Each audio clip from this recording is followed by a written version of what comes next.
Hi everyone, and welcome to the Honeybee Knits podcast channel. My name is Melissa and I'm coming to you from Springboro, Ohio, where I live with my husband, our dog, and our two cats. Today is Friday, July 7th, 8th, 9th, something like that. I've lost track of days lately. And it has been a long time since I've podcasted, which seems to be the going theme the past year or so. A lot has happened the past month and a half, 2 months since I podcasted. And I'm going to try to remember everything and get into it. I didn't make any notes today, so I'm kind of just flying by the seat of my pants. I have a lot to show, and I kind of just wanted to record and get it out there in the world so that I can kind of start fresh, because it's been so long since I've recorded anything and put it up on YouTube. So first things first, you might notice that I'm not wearing glasses. While I was away, I did get LASIK, so no more glasses for me. My eyes are healing really well. I can see pretty much better than 2020. Like, I can see really, really well. And I have one more follow-up appointment, I think at the end of August, and then I will be cleared completely. So Jason also got LASIK, so it's a decision that we made since we're traveling a lot, and it's something Jason wanted to do for a long time, and I didn't really want to do it because I was too afraid. But once I kind of saw how the procedure was done, and we were looking into it more because he was planning to get his, I was like, I'm gonna go ahead and do the consultation, and then maybe I'll get it, maybe I won't. And they had an opening the very next day after my consultation, so I just did it. So that was new. We also went to Cancun after we talked last, which was amazing. There wasn't a whole lot of people there. It was still kind of pre COVID travel, so like we were fully vaccinated, but there was a lot of people that still aren't fully vaccinated, and kids were still in school, so we went pre-summer break, and so the hotel was still at like half capacity, so it was really nice. It wasn't too crowded, and it was beautiful. We swam in the ocean pretty much every day, all day, and we took a trip to Chichen Itza while we were there, which is one of the Mayan ruins, and so that was really interesting. But other than that, it was just a lot of swimming and relaxing, which is exactly what we needed. So that is nice, and we only have 7 more weeks before our next trip. We're finally going on our cruise that we were supposed to go in March of 2020. So we're supposed to finally go at the last week of August, first week of September. So we'll see if we actually get to go or not. But that is our next upcoming trip. Hopefully I will podcast again before then, but with the way things have been going, who knows? My shelves are kind of messy. They're in a bit of a state because I've been doing some reorganizing, and I want to reorganize my shelves, but I'm still not exactly sure like what I want where. So by reorganize, I don't mean like I love my baskets and everything, but you can see like there's some bags poking out here. There's just some moving around and condensing that I need to do since I've been knitting a lot. So the 2 shelves, actually 3 shelves that I had that were full of whips are now fairly empty. So you can see that's one of them right there. So I just need to shift some stuff around because I have some bare spots and some overcrowded things, and that's just something I haven't really had time to like focus on lately. So anyway, if you're new here, this is a knitting podcast. I talk about all of my knitting, spinning, and anything crafty that I can find or get my hands on. And I guess I should start with where you can find me. So you can find me on Instagram as honey_b_knits, on Ravelry as Melissa1308, in the Ravelry podcast group, which is kind of dead right now, but it is the Honeybee Knits podcast group on Ravelry. And I think that's it. I have quite a few things to show today. I have been a busy knitter slash spinner. When I wasn't knitting, I was spinning. When I wasn't spinning, I was knitting. So I have a lot of stuff to show, and I'm excited to get started. So I don't really remember what was finished first. I think, so I'm going to start where I think I finished first, and all of these still need their ends woven in. I'm probably going to do a little end weaving end party when I'm done podcasting. But the first thing I finished is my whip for my whip jar, and these are the Unleashed Mittens by Knit Pearl Hunter. And so if you are new, I have what's called a whip jar, where at one point I had, I think, 47 whips. And I wrote down the name of each of the patterns that I was working on, and I put them in a jar, and I would randomly draw one out every time I would finish one. So I have 2 left in that jar. Last time I podcasted, I drew these out of the jar. So these are some convertible mitts, which are going to be really, really nice for driving. So these are probably going to go in our car, one of our cars, when we're in the winter time. And I think I'm going to make another pair of a different pattern of mitts that are not convertible for shoveling snow, because we had to shovel a ton of snow last year. So they still need a button, but if you've been here for a while, you know that I don't like to just order buttons online. So I will pick up some buttons. I have a few fiber events planned this year. So when I'm there, I will find the perfect buttons for these and pick them up. But otherwise, they're really nice. So again, I think these are called Unleashed by Knit Pearl Hunter. And it was really a simple pattern. It was basically teaching you how to make mittens, like the pattern construction of mittens. And it has like this faux cable down here. And then some like, it goes in between like a garter stitch type offset garter stitch pattern. So yeah, it was a lot of fun, and it was really interesting learning how to pick up and knit the tops. So Jason likes them. They're super comfortable. This is knit out of Simply Worsted by Haiku. I don't remember the colorway name, but it's like a bluish purple color. I think I picked the same color that she recommended for the pattern. So if you look at the pattern, that's the same yarn I used. And it is a worsted weight pattern. So if you have any DK weight or worsted weight yarn sitting around, this is perfect. She has 3 sizes.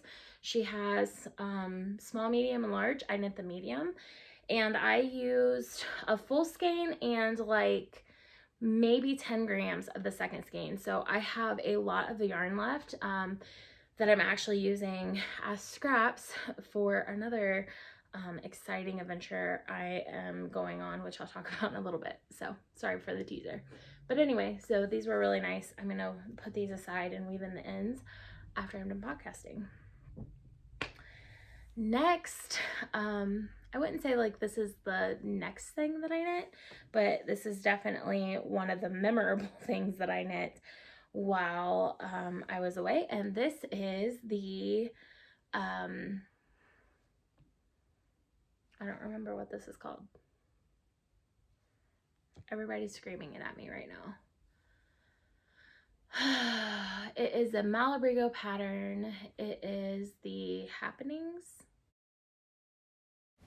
Enjoy this sped up 5-minute video of me trying to remember what the name of the shawl is. It is in fact the Temperance, not the Happenings by Malabrigo. So this is the Temperance wrap by Malabrigo, not Happenings, and clearly my brain could not figure that out in the moment. If I'm wrong, put it in the comments below.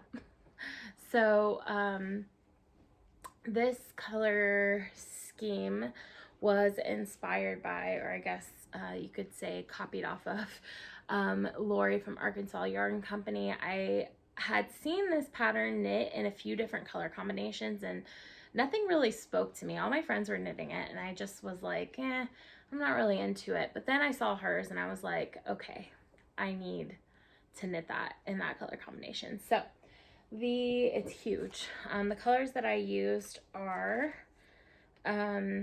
fuchsia, Bako, and black. Go figure. So fuchsia and black, and then the variegated colorway is Bako. And these are all Malabrigo sock,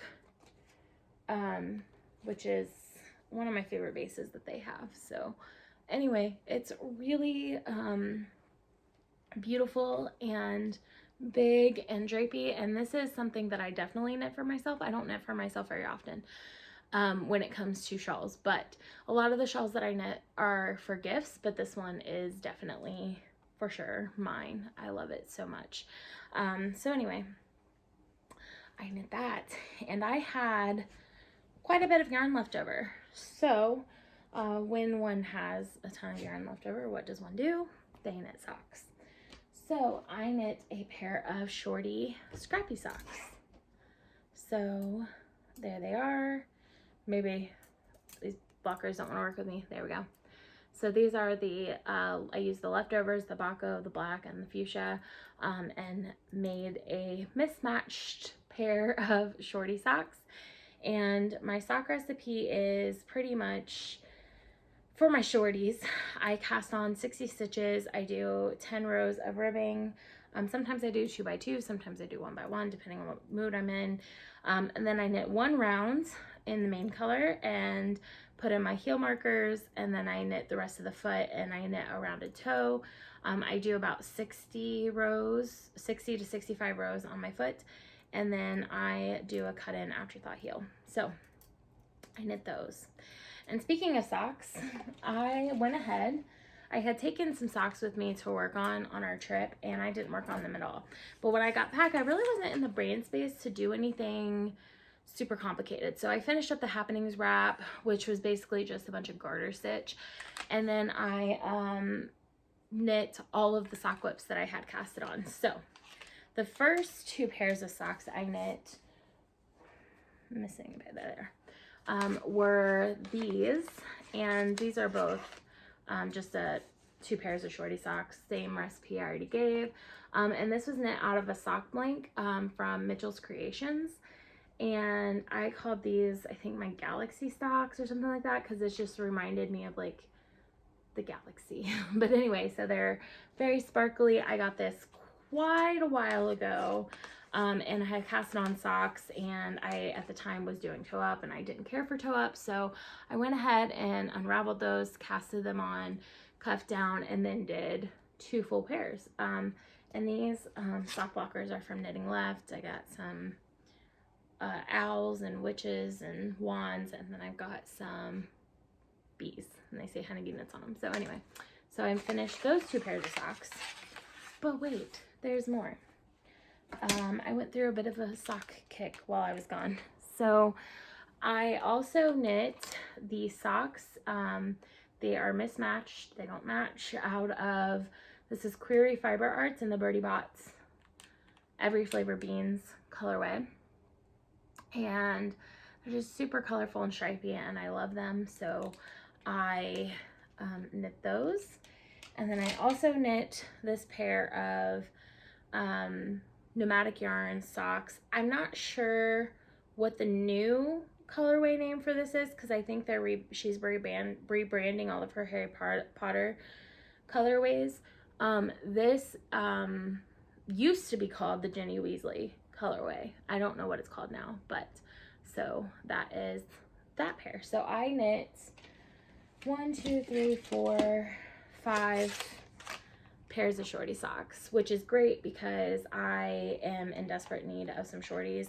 My entire drawer is filled with crew length socks, and I'm not a big crew length fan in the summer, so I don't really wear socks in the summer like I do in the winter. And so I desperately need these, and now that I've showed them, I can start wearing them.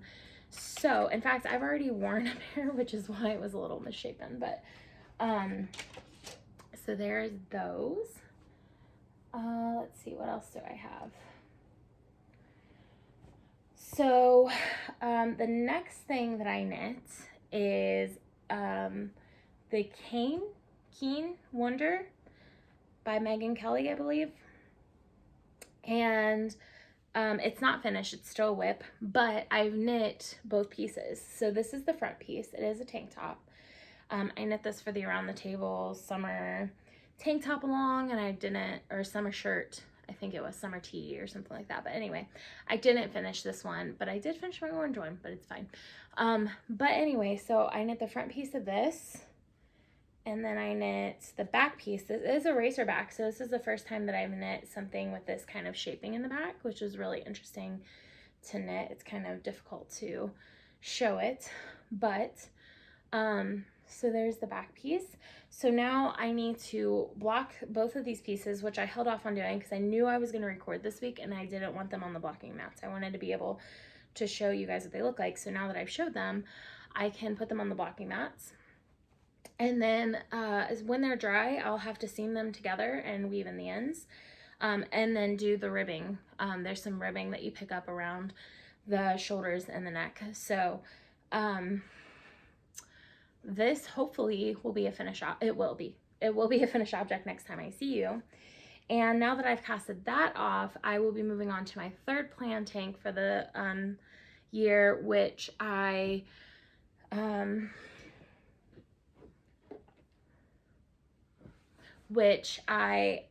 will show the yarn for in just a moment.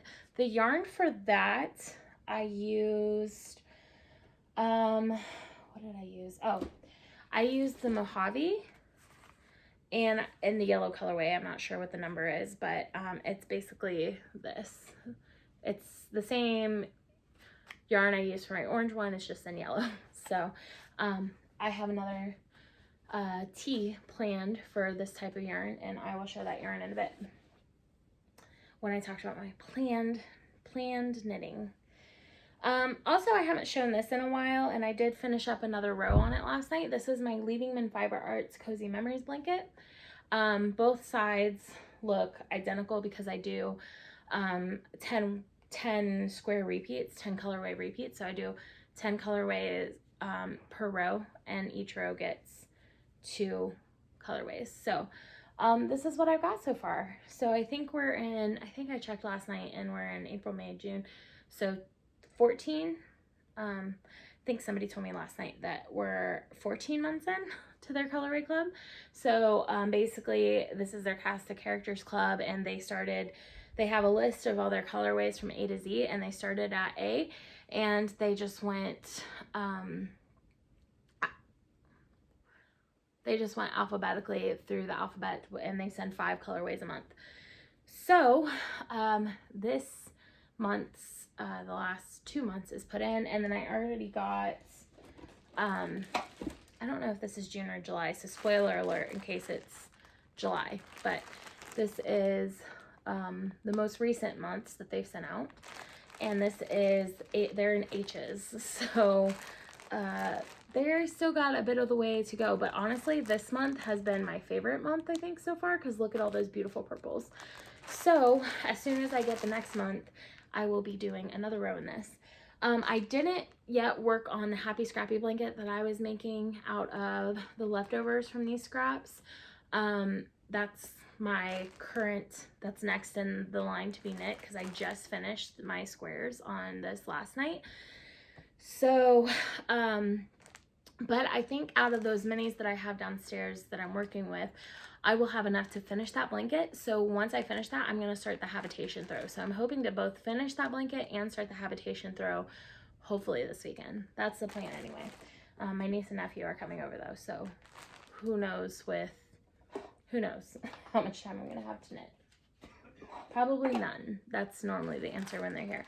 Not that that's a bad thing. We just spend a lot of time together. We play cards and just go do random stuff, and it's just a lot of fun. So who knows if I will have any knitting time this weekend.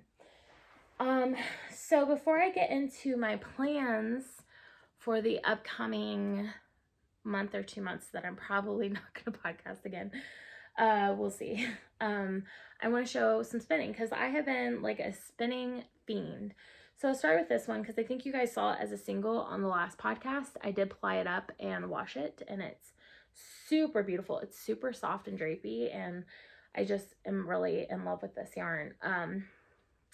I don't know what yarn it is. I don't know what fiber any of this is, to be honest.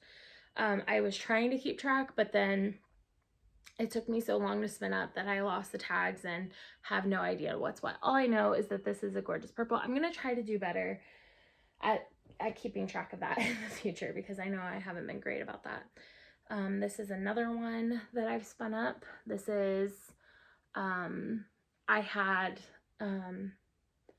like a bobbin and a half full, so I got 2 skeins out of that, which is really nice. And this one I was pleasantly surprised with. once I applied it, because I was not a fan of the colors in the actual braid itself. I did have 2 4-ounce braids of this, so yeah. So I did have 2 4-ounce braids of this, so I got quite a bit of spinning. Actually, most of what I'm showing today, all of what I'm showing today, I had 2 braids of. So I had that one, I had this one, just like a pretty green with some like just dirty purples and blues in there is how I would explain it. It's really pretty. I got a little bit of fuzz. My spinning's not perfect ever, but I think that's the beauty of hand spun yarn. There's gonna be knots in my yarn, and there's gonna be overspun areas, and there's gonna be underspun areas, and there's gonna be fiber floof, and it's not gonna be consistent all the way throughout this game, but I love the texture that all of that gives to the yarn. So this is another one. This one looked like a big rainbow when it was in a skein, so it's really interesting to see how that spins up. And it kind of, I've learned a lot the past couple weeks because I've been doing so much spinning, and I've been spinning with stuff that I have been putting off spinning for years. And it's taught me that you don't always want to buy fiber based on how it looks in a braid, because when it spins up, it's going to be completely different. That being said, I love how this spun up. I think it's gorgeous.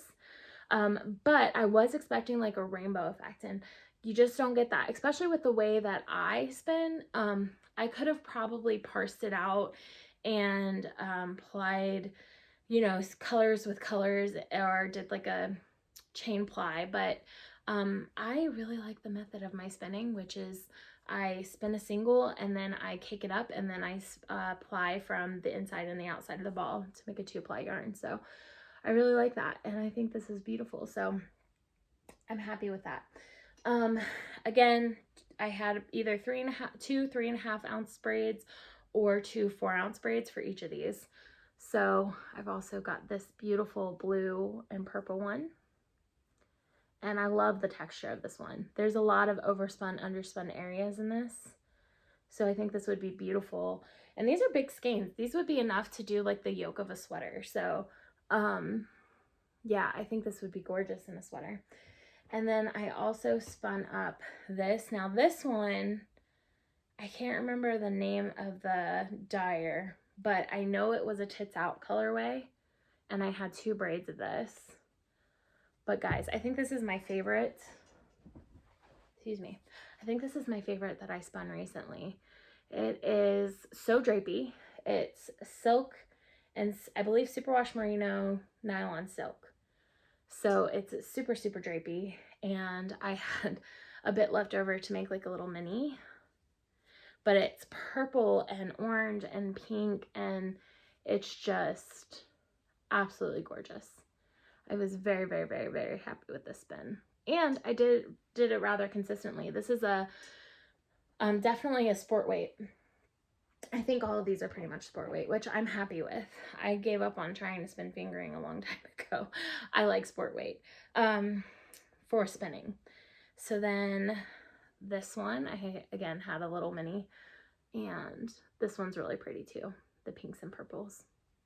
So anyway, I did a ton of spinning. I've spun, I don't know, let's see, that's 1, 2, how many colorways?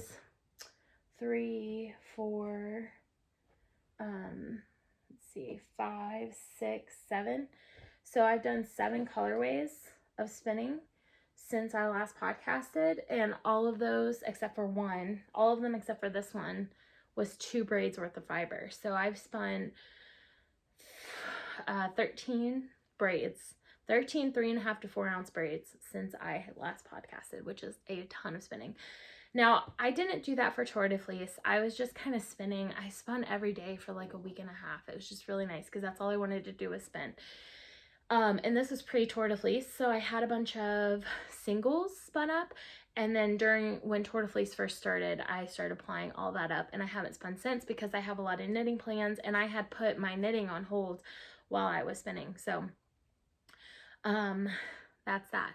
There's one more thing I want to talk about before I get into my future knitting and spinning plans. Work got slow, and my brain just wasn't as engaged as I wanted it to be. So I signed up. Last time this happened, I had signed up for some courses to do my Six Sigma certification through work, which I did. And I'm very happy that I did that. This time I kind of wanted something that was more of something that I'm interested in and less of something that is going to be corporate world, used in the corporate world basically. So I signed up for the master knitting course. It's not really a course, master knitting certification. And it's a 3-level course. It's very complicated to kind of try to explain, but basically at each level you have certain things that you have to complete. And then you have to, for example, for the first level, you have to do a report. You have to knit 19 swatches. You have to do gauge worksheets and swatch information sheets for each of the swatches.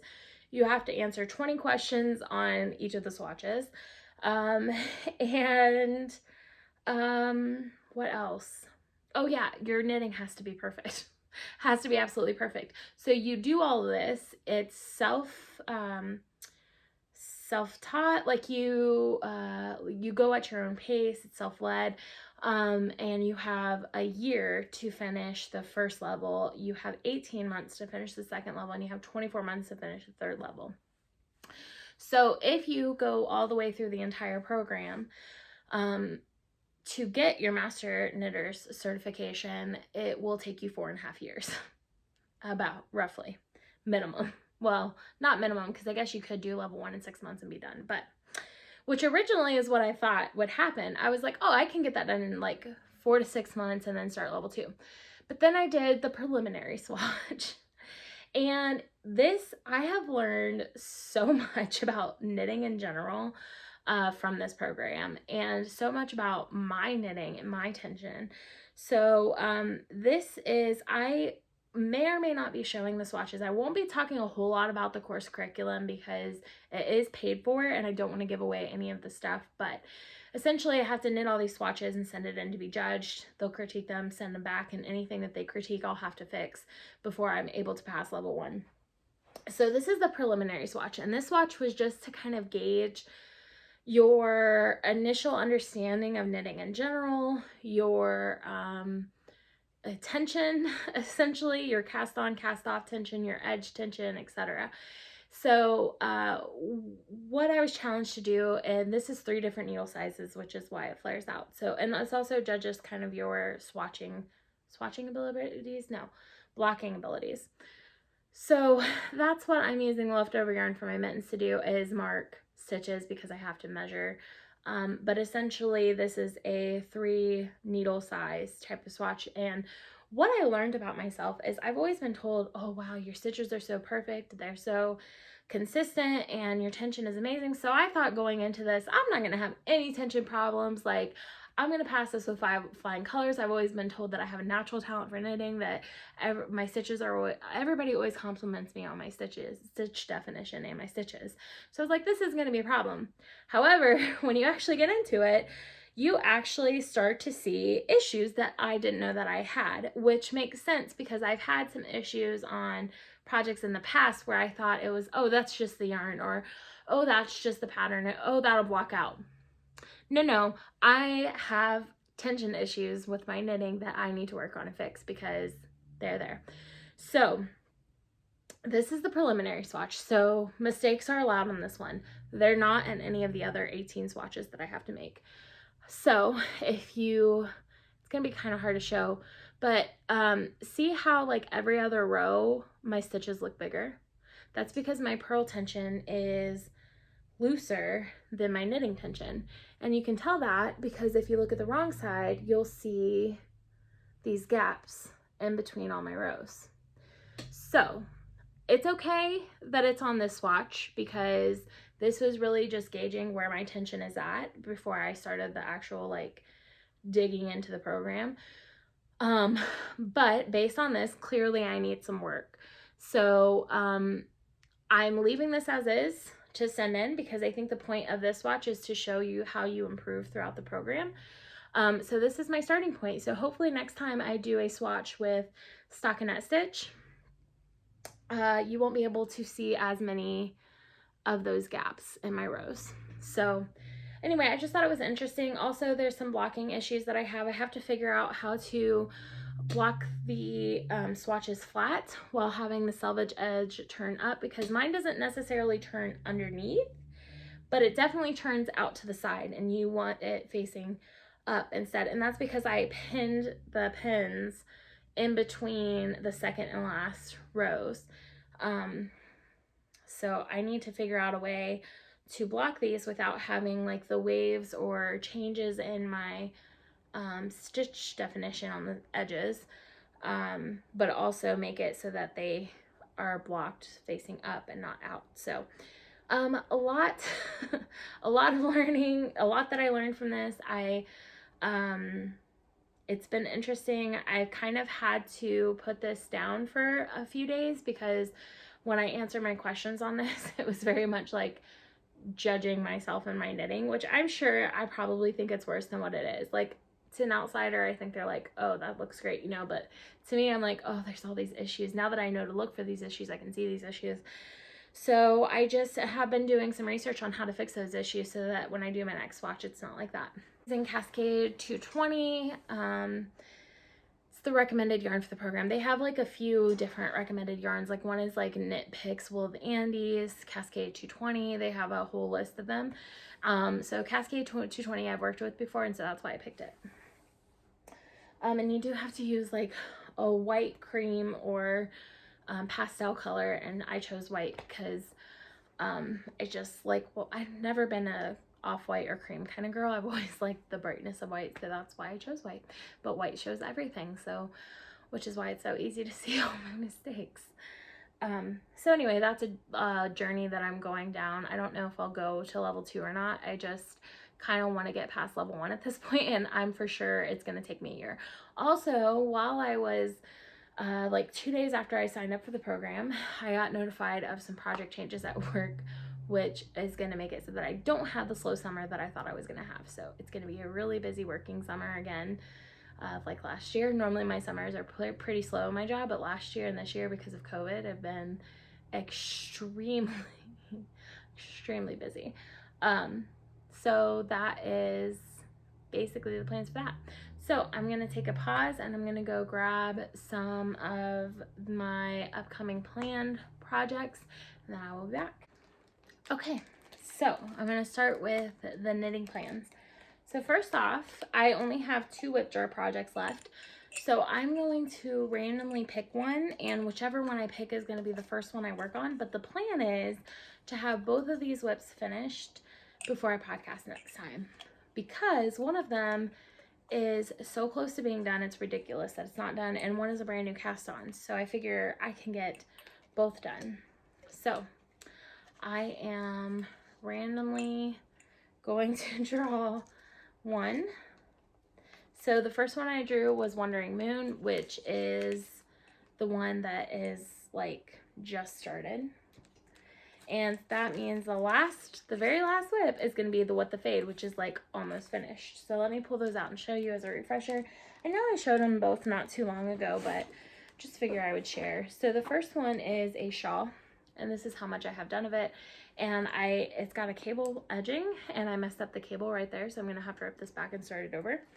This is made out of Haiku. What is this one? Oh no, this is made out of Riley by Haiku, which is like, it is 50% baby alpaca, 25% mulberry silk, 25% linen, and it is 274 yards per 100 grams. So I think it's billed as like a DK weight, but it's very thin. But I think because it's fluffy, it'll fluff up. So that is the first one I'm going to be knitting. And I wonder if the pattern, yes, this is what it looks like. It's like a little shawl wrap thing. So that will be the first project. And then the second project will be, okay, this is in my bag by WTF Knitting. I love this bag so much. This is my what the fade that should have been done a really long time ago. So here it is. It's upside down, but I'm all the way through the brioche. I'm more than halfway through the garter section. It looks a little weird because I got it on really short needles, but yeah, this is so close to being done, and it just needs like 2 more sections of garter and a bind off, or maybe 1 section of garter and a bind off. It's ridiculous like how close this is done to being done. And this one got put away because I had some brioche mistakes. I talked about this before.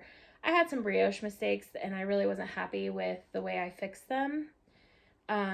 So I was considering ripping back, but in brioche, I don't think I could rip back to the spot where the mistakes are because it's brioche. I think I'd have to rip back all the way to the beginning of the shawl, and I am almost done with it, so I didn't want to do that, which I normally wouldn't have a problem with. However, when I pulled this out to really look at it and decide if I was going to rip it back, I couldn't find the mistake. Like, it was hard to find it. Okay, so I have this one right here, which isn't that far back. I could probably drop down and fix that one if I wanted to, but I'm not going to. I think I just need to be done with this one. And then I had another section, but I'm pretty sure it was in the purple too. I thought there was more. See, and this is what happened last time. I pulled it out and that's the only one. Oh, here it is. I think right here.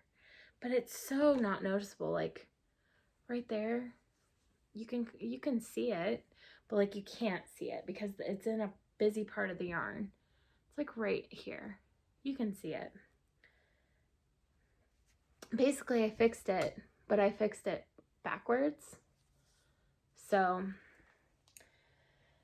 I don't know. I think I'll just keep going. I think it'll be fine. I think I'm ready to have this one off the needles. I don't think I'm doing tassels on this. Maybe I will. We'll see how much yarn I have left over. But I'm using hedgehog fibers, merino singles. I don't know the colorway names. Whenever I finish this and pull it out to show you guys, I will give you colorway names. So this is now on the list to be finished. So that means that when I come back, my whip jar will be empty. I have 2 more whips outside of blankets. I have a sweater and a shawl that was casted on post whip jar, not added to the whip jar. So I'll probably work on those next, getting those done before I decide where to go from there. I have plans, but I'm gonna wait until I'm done with all my whips to talk about those plans. So the next thing that I want to cast on is it's another shawl. It's another tee by Megan Kelly, and it's in this beautiful like green color out of Mojave. So I will finish the yellow one and then hopefully cast on and start this one, and I'll give you the name of the pattern when I cast it on because I didn't look that up beforehand and I don't remember the name of it. But it's by the same designer as the other 2 tank tops I'm working on, but this time it's actually a t-shirt instead of a tank top. And then I need to find something to do with this. I know I want to knit a cow, like a bulky cow, I think.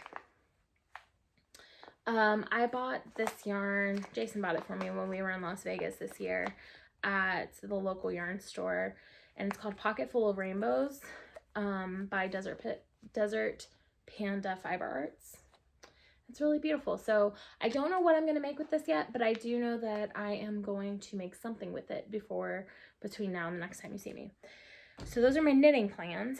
And then for spinning, I want to spin up these 3 bats. So I got these bats. These are the Opal Bat Club from Frost Yarn. And I would like to get these spun up between now and the next time I see you. And I was going to pick out some more braids to spin. However, these are like, this is 4.8 ounces. This one is 5.2 and this one is 5.3. So that's a lot of fiber. So I think I will stick with, and I got to do some fiber prep because it's a bat. So I think I'll stick with these 3. And then if I get done with that and I get done with all my knitting before I podcast next time, then I might pick a few more out, but the likelihood of that happening is like 0. So let's be honest, I have plenty to keep me busy. So those are the knitting plans and spinning plans for the upcoming, I would say, August and September. Will probably take me to get through all that, plus my Leading in Fiber Arts blanket, my Happy Scrappy blanket, and my habitation throw. So there's that. I have a few acquisitions, not many. I don't have any Oran acquisitions, actually. I do, but I already put them away. I bought, Lobby Anime had a sale. They had free shipping weekend or something, and I bought some half skeins of neon colors to make a striped sweater or a striped tee eventually, but I've already put those away, so I'm not going to show it on this podcast, but I will be showing it in an upcoming podcast, probably 2 or 3 podcasts from now, so stay tuned. One of the things that I did when I signed up for the master knitting class is I purchased some books because I'm required to have some book references in my reports. So you have to have like 2 references per swatch, per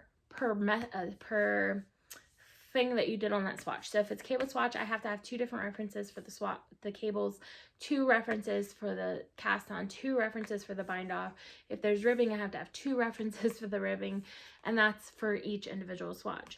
So one of those references can be an online reference, but the other reference has to be a book reference. So I bought 3 books.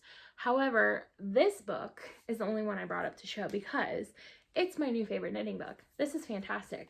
This is called Vogue Knitting, the Ultimate Quick Reference.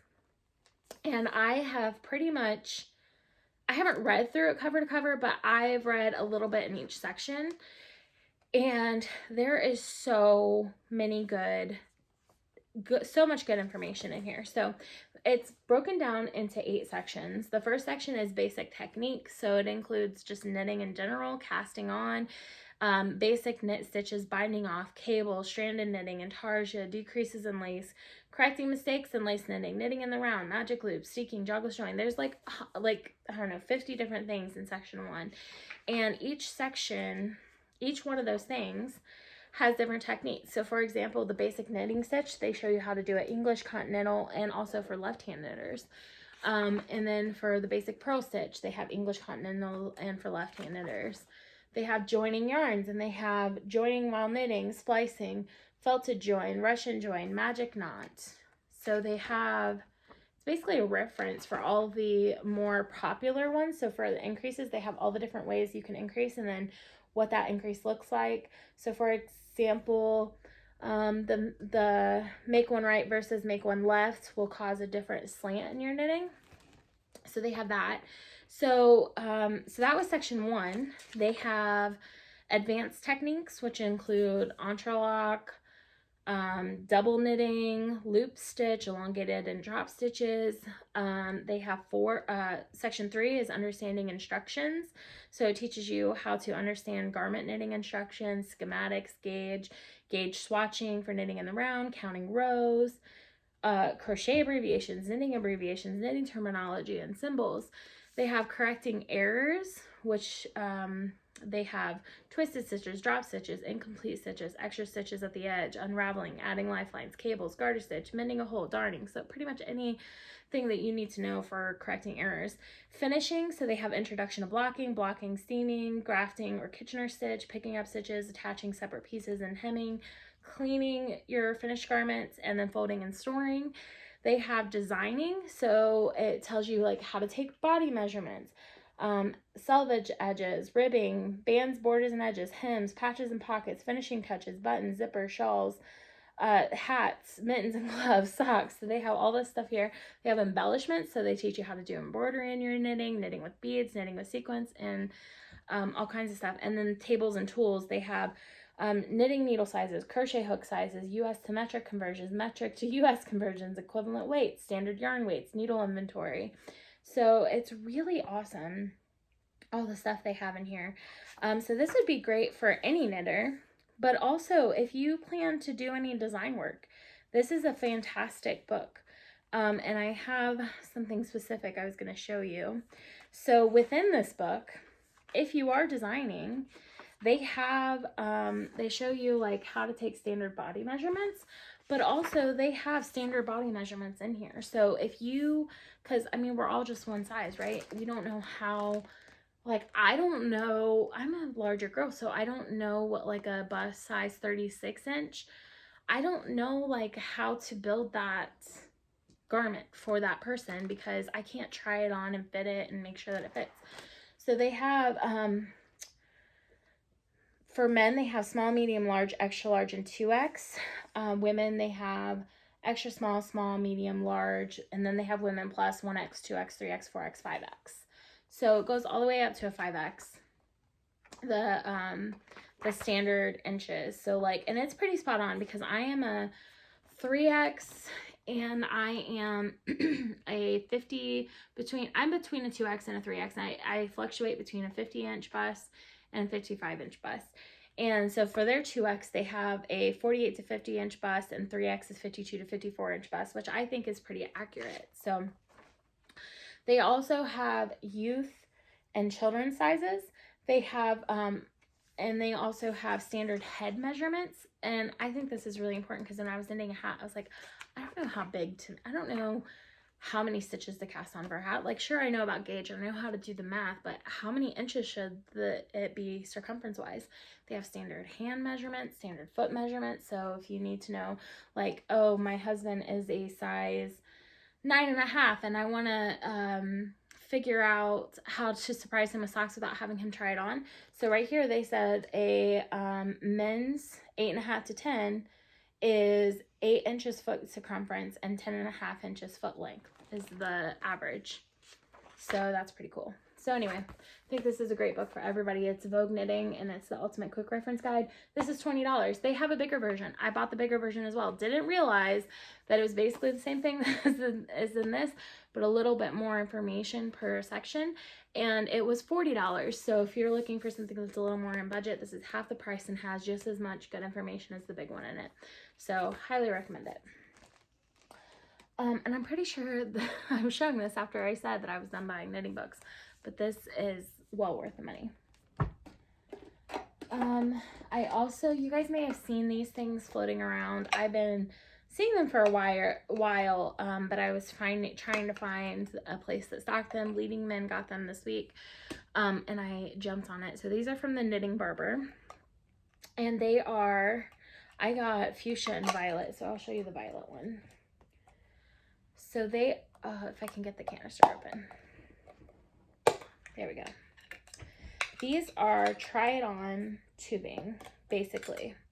But it's better than try-it-on tubing because it's easier to use. So they come in, they're $14, and they come in 3 different, you get, let's see, I think you get 3, yeah. So you get 3 per set. So you get 2 32-inch, they kind of stink. They smell like rubber, obviously. Anyway, you get 2 32-inch cables and 1, I believe this is 60-inch. And all you do is there's a little hole in the end and you stick that over your needle tip. It's not going to focus, but just trust me, there's a little hole in there. And you stick that over your needle tip and you slide your stitches onto this tube. So this is the perfect for a sweater because you have 1 for your bust and 1 for each sleeve. So you just slide your stitches onto here and you can try on your garment. And then when you're done, you just hook it back up to your needle again, slide all your stitches back, and it's so fast and easy. This is just a really great idea. And they come in all different kinds of amazing colors. So I got violet and fuchsia. Because you never know when you're going to be knitting 2 sweaters at a time. And I just thought I would share those with you guys. So I got those. And then the last thing I got, I was watching Grocery Girls, as you do, and they showed this, and I hadn't really bought anything that was like super fancy in a while. And I knew that I wasn't really going to buy anything else that's super fancy for a while because I am saving up for some of the trips we have coming up. This is like my last hurrah of the summer, right? And we've been doing a lot of traveling. So I got this travel kit from threaded maple. And so it's made of leather. On the back there's like this little pouch where you can keep things in. And then when you open it up, it's beautiful. So they have, it comes with this little felted wool buffer, because like since it's leather, it's gonna wear and get scratches, and you can buff them out with this. It has like, so it has a pocket here, it has a pocket here with a clip, so you can clip in whatever needle sizes you need to take with you on your trip. It has a clip over here with some scissors. It has a clip with a tape measure, which is hard to get in and out, but it's in there. I can prove it, show it right there. It has this little magnetic piece right here where you can clip stitch markers to it. They included a little bag full of stitch markers on here, and I'll probably keep it that way just because I think they'll stay on better. So it has that. It has another little zip pouch down here if you want to have like some smaller notions. And it has this little darning needle case, and it comes with 2 darning needles that they stuck in there. Plus, it has pockets. You can put like your pattern in there or whatever else you need to take with you. So I just thought this was really nice. I struggle every time we went on a trip this year. I didn't have something I needed notions wise or needle wise. So I figured this was a good way. I'll just pack this up before we leave. There's plenty of expandable space in here, so you can put quite a few like paper notion-y things in there.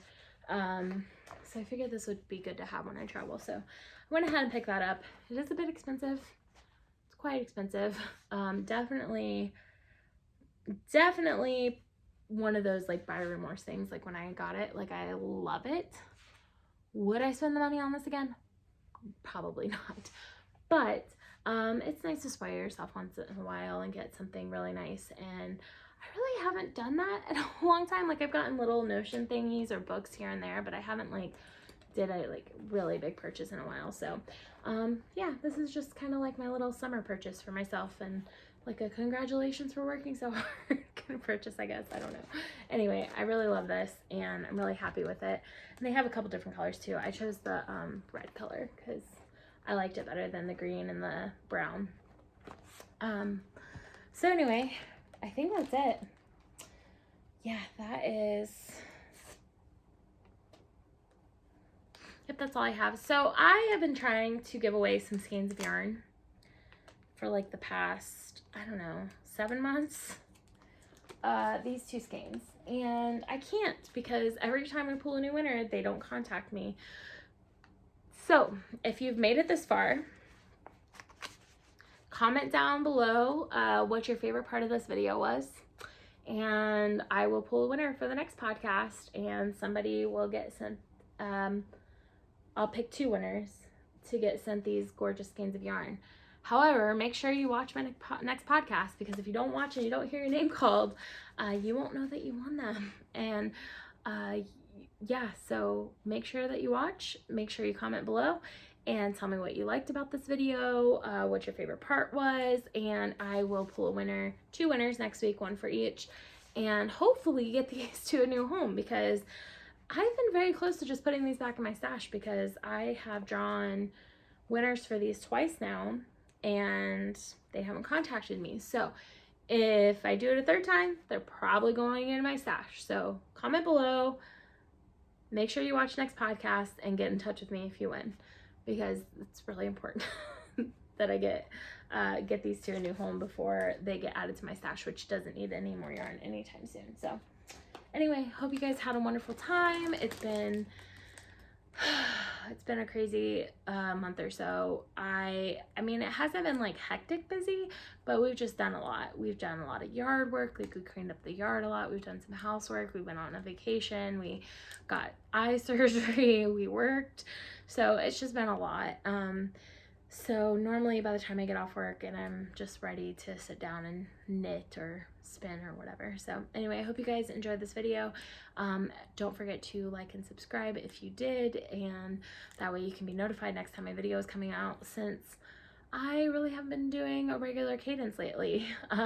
So I need to get back into a podcasting schedule, but it's been very hard to get motivated. I think I need to do maybe like more vlog style videos, or even smaller length videos, because it gets really hard to like record these long videos and edit them every week and put them up. I can't believe I used to do weekly podcasts. Like, I don't know how I kept up with that. It's just in a different phase of life, I guess, but now I've been super busy and haven't been able to keep up. But anyway, I've gotten lots of crafting done. Anyway, I hope to see you guys soon. Have a great couple of weeks, and I will talk to you later. Bye.